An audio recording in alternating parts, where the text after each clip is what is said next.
जय हिंद मित्रों, नमस्कार। नमो ज्योतिष में आपका बहुत बहुत स्वागत है। आज का विषय है भाव का निर्णय। हम लोग आज एक ऐसे विषय पर चर्चा करेंगे जो हमें कुंडली को देखने में, कुंडली का विश्लेषण करने में काफ़ी मदद करता है। इसके अभाव में किसी भी कुंडली का विश्लेषण किया ही नहीं जा सकता है। या आपको योग देखना हो, या योग का घटित होने का समय का संभावना बताना हो, या कुंडली में कोई फल मिलेगा या नहीं मिलेगा इसको जानना हो, इस तरह की सारी बातें आपको इस तरह के विषय पर चर्चा करने के बाद समझ में आएगा। चलिए शुरू करते हैं आज का सफ़र। आज का विषय है भाव का निर्णय। किसी भाव का हम निर्णय कैसे करते हैं। आप यहाँ एक कुंडली बना हुआ देख रहे हैं। इसमें 1 से लेकर 12 भाव हैं। इनमें से कई भाव शुभ हैं और कई भाव अशुभ हैं। अशुभ भाव अर्थात उससे कई ऐसे फल होते हैं जो अशुभ फल होते हैं, जो हमारे जीवन में दुख को बढ़ाते हैं, और शुभ फल यानी कि वैसे भाव जो हमें अच्छे फल देते हैं, जिससे हमारा जीवन सुखमय होता है। तो जब भी शुभ या अशुभ भाव, किसी भी भाव का ग्रह का दशा या अंतर्दशा चलता है, तो हम कैसे जानेंगे कि उस भाव का फल हमें मिलेगा या नहीं मिलेगा।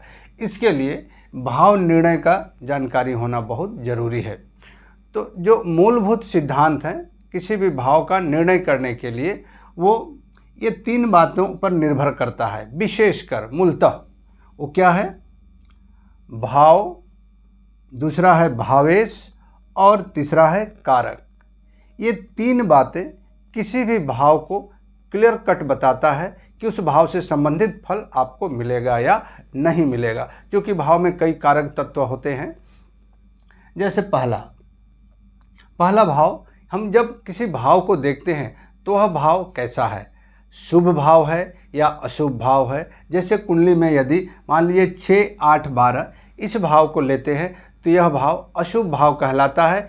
इस भाव से हमें अधिक ऐसे फल मिलते हैं जो हमारे जीवन में दुख को बढ़ाते हैं। लेकिन केंद्र के भाव 1, 4, 7, 10 या फिर त्रिकोण के भाव 5, 9 इस तरह के जो भाव होते हैं, इन भावों से मिलने वाला फल हमारे जीवन में हमें सुख देते हैं, अच्छा फल देते हैं। तो ग्रह यदि अच्छे भाव पे बैठे हैं तो अच्छे फल की संभावनाएं होती है, और अशुभ भाव पर, बुरे भाव पे बैठे हैं तो बुरा फल मिलने की संभावना बढ़ जाता है। दूसरा भावेश। जो ग्रह किसी भाव में बैठे हैं या जिस ग्रह को हम जानना चाह रहे हैं, वह ग्रह किस भाव का भावेश है, अर्थात किस भाव का वह मालिक है, स्वामी है। मान लीजिए कोई ग्रह, जैसे कोई ग्रह लग्न में बैठा है लेकिन वह ग्रह आपका 6ठा भाव का स्वामी है। 6ठा भाव में जैसे कन्या राशि है तो इसके स्वामी होते हैं बुध। तो मान लीजिए बुध अगर लग्न में बैठा है तो चूंकि वह 6ठा भाव एक अशुभ भाव का स्वामी है तो वह अशुभ फल ही देगा। तो भावेश पे काफ़ी निर्भर करता है कि वह भाव से आपको कैसा फल मिलेगा। तीसरा नंबर पे आता है कारक। कारक ग्रह माने कई ऐसी बातें होते, ऐसे कारक तत्व होते हैं जिनके स्वामी को हम कारक ग्रह कहते हैं। जैसे मान लीजिए कि आपको संतान से संबंधित बातें देखना हो तो संतान के लिए कारक ग्रह होता है बृहस्पति। तो बृहस्पति को हम देखेंगे कि मान लीजिए कि पंचम भाव हम देख रहे हैं और पंचम भाव में संतान की स्थिति को जानने का कोशिश कर रहे हैं, तो संतान भाव के कारक ग्रह हो जाते हैं बृहस्पति।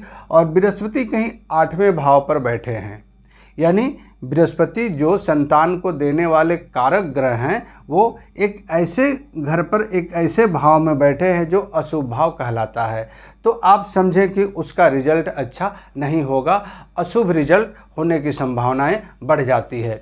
तो भावेश यानी कारक ग्रह यदि अच्छी स्थिति में नहीं है तो भी उस फल के मिलने की संभावनाएं कम हो जाती है।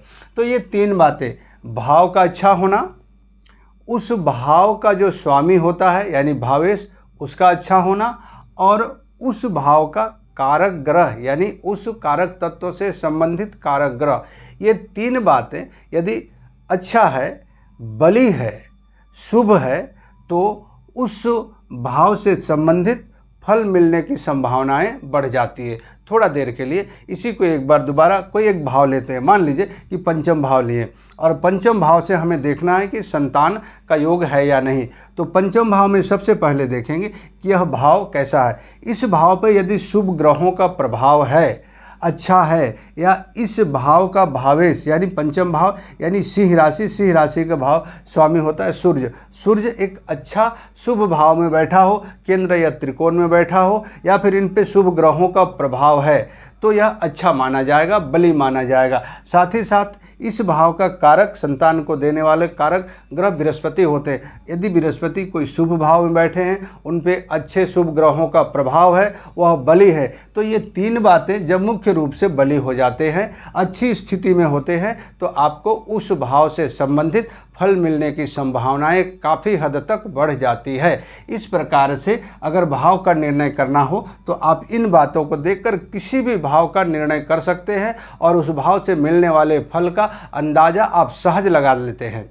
मित्रों, यदि यह कुंडली का विश्लेषण आपको अच्छा लगा हो तो एक प्यारा सा कमेंट ज़रूर करें। इसमें कुछ कमी रह गया हो तो उसको भी बताने का कोशिश करें, ताकि मैं पुनः उसको सुधार कर पुनः वीडियो बनाने का प्रयास करूंगा। और मेरे चैनल में आप नए हैं तो मेरे चैनल को ज़रूर सब्सक्राइब करें और एक लाइक ज़रूर दें, ताकि मैं अगले समय में एक नया वीडियो इसी तरह का लाने का कोशिश करूंगा। तब तक के लिए जय हिंद।